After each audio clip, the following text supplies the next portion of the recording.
Hello everyone and welcome back to my Bold and Beautiful 29 YouTube channel. I hope you guys are having a wonderful day. Before we start, please hit the subscribe button and give this video a thumbs up. In Eric's office, Hope stood in shock, and Douglas asked if he would done anything wrong. Thomas assured Douglas he hadn't. Hope guessed that Thomas had returned because he was engaged. Thomas jounced, saying he would propose, and Paris had accepted. Paris remarked that they'd kept effects private, and Thomas added, to give it time. Hope asked when and how. Paris explained that she would formerly move to International and had been working there when Thomas had dislocated. Thomas and Paris had begun hanging out, and Paris had taken Douglas out. Douglas told Hope that she did not have to worry, he knew his father, and his father really loved Paris. This is for real, Douglas added. Paris decided to leave with Douglas and give Hope and Thomas time alone. After Douglas and Paris had gone, all Hope could say was, wow. Thomas said he would plan to tell her, but it had not sounded like news to reveal over the phone. Hope reeled, talking about how wrong she would been about Thomas's return and how happy she would been because she had not had to worry presently. She'd really allowed. He would return to renew their life together. Thomas noted that this was why he would wanted to tell her in person. Upset, Hope said she had not indeed known he would been dating. He called Paris Mama. Hope indicted. Thomas replied, well, we are gonna be married, so. Hope asked why Thomas was doing it. He replied that Paris was an inconceivable woman, ambitious, creative, and loving. Hope asked if Paris watched that he would been engaged to her family and had proposed to Hope a short time back.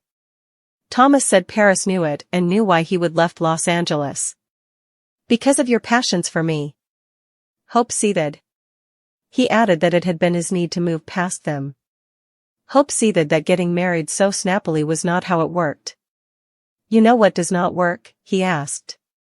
He said being in love and getting turned down over and over for marriage. He would had to take that dream and throw it down. Hope claimed there were other ways to be committed. Thomas agreed but said Paris wanted to be his woman. Of course, she does.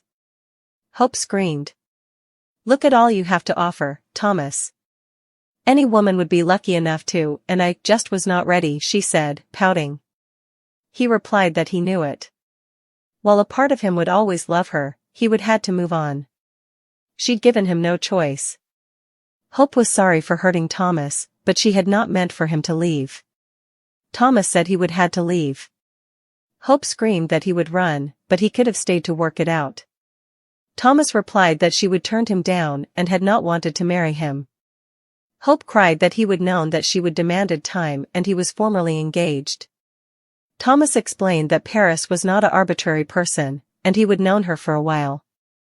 Hope asked if he would forgotten what she and Thomas had participated.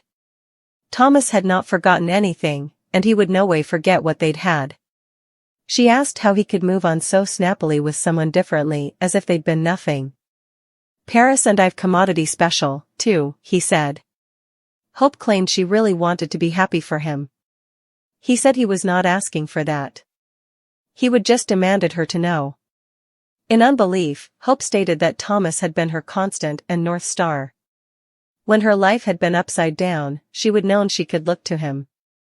He would been loyal in his commitment and devotion. A one-woman man. You still are not you? Only that woman is not me presently, is it? She asked. Hope asked if he was sure he loved Paris. Hope pressed Thomas, eager for him to say the words. Thomas replied that he would ask Paris to marry him. Triumphantly, Hope said he had not answered her question. Yes, I did, Hope, he replied. Hope scarfed when he said he abominated to see her that worried. She asked what he would anticipated. Thomas told her that she would turn him down doubly. She noted that he would also ask someone differently. He smelled out that, occasionally, one had to ask him many times to get the answer one wanted. From Paris, Hope replied. Hope said what Thomas had with Paris wouldn't be close to what she and Thomas had participated. It had been unlike anything she would ever known. Their sparks and connection in Rome had not been a temporary thing. It had been real, and they'd created commodity beautiful, deep, and true. Hope cried that a man had no way moved her the way he did. She knew that he felt it, too. Hope claimed they had implicit, and she recalled that no one could break what they participated. She said they had a unborn together if Thomas wanted it, and he could choose a different path. You do not have to marry Paris, Thomas. Please do not go through with this, Hope prayed. In the design office, Steffi decided not to fight Ridge on Hope's line, which had formerly been innovative and creative. She was sure their newest superintendent member would agree with Ridge to give it further time, and so we will. Ridge said Hope and her line merited it. Steffi replied that R.J. and Zend were doing their stylish, but it had not been the same without Thomas. Ridge agreed, but said it could be again. Zend's experience was crucial, in Ridge's view, but Steffi said Hope was in charge, not Zend. Steffi concluded that Hope had not had great judgment, and Hope had been off the rails ever since Thomas had left with Douglas. Steffi and Ridge doubted Hope's intentions about marrying Thomas. Well, who was right?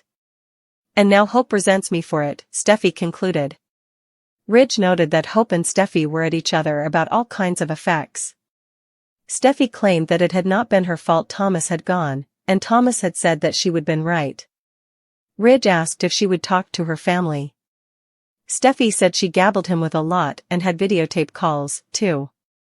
Ridge said Paris had been good to Thomas and Douglas. You can say that again, Steffi fooled. Just also, Douglas rushed by, and Steffi blat that they'd just been talking about him. Ridge said he would talk to Thomas the other day and had not heard Thomas and Douglas would be there. Douglas explained that it had been a surprise, and Thomas's fiancée was there, too.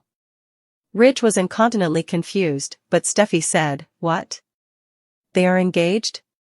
Ridge asked who Thomas had been seeing. "Me," Paris said, marching in.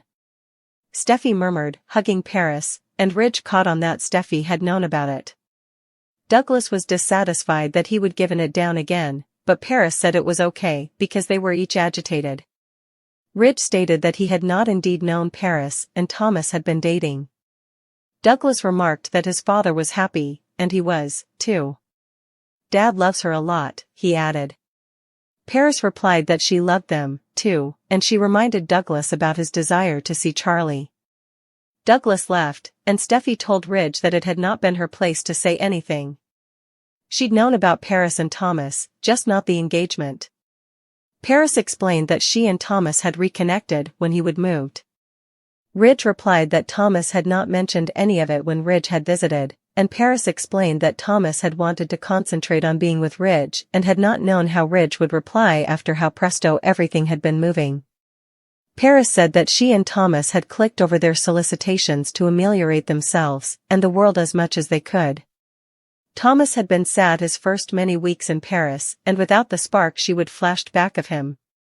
At first, she would been just trying to cheer him up, and she would refuse to let Thomas go through another dark chapter in his life. She'd seen how strong Thomas was and how beautiful he could be. She said he could depend on her, and they'd formed a profound connection. She loved Thomas and knew that he loved her. Ridge and Steffi were still stunned by the news. Steffi said Thomas had raved about Paris, but had no way mentioned marriage. Paris replied that he would wanted them to advertise it together. Paris explained that Thomas was with Hope, and Ridge asked if Hope knew. Paris replied that it was hard to ignore her generous engagement ring. Steffi assumed it had been a shock to Hope. Paris replied that it was why she would given Hope and Thomas time to talk. Steffi questioned if that had been wise, due to their history. Steffi was not sure Hope was ready to let go of Thomas. Paris stated that, in the history, she might have been concerned about it and perhaps insecure, but she would come to believe in Thomas's love for her. It was why she would agree to marry him. Paris was certain that he was eventually over Hope.